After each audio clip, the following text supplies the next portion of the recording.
Mathemania website သို့ဝင်ရောက်ပါ Option button ကိုနှိပ်ပြီး Register now ကိုရွေးချယ်ပါ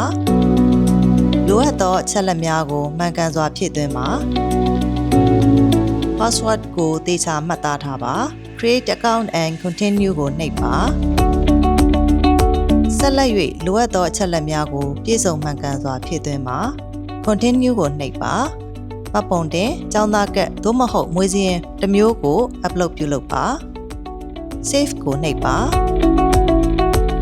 MMQR ဖြင့် registration fees 6000ကျပ်ကိုပေးသွင်းပါငွေပေးချေပြီးပါကငွေလွှဲပြေစာကို screenshot ရိုက်၍ upload တင်ပါ Save payment receipt ကိုနှိပ်ပါ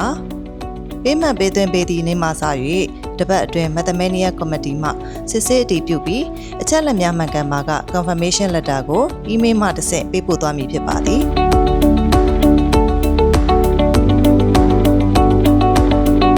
confirmation letter ကိုလက်ခံရရှိပြီးပါက website သို့ပြန်လည်ဝင်ရောက်၍ refresh status ကိုနှိပ်ပါ status အားလုံးတွင်အမှန်ချစ်ပေါ်နေပါက registration အောင်မြင်စွာပြီးစီးပြီဖြစ်ပါသည်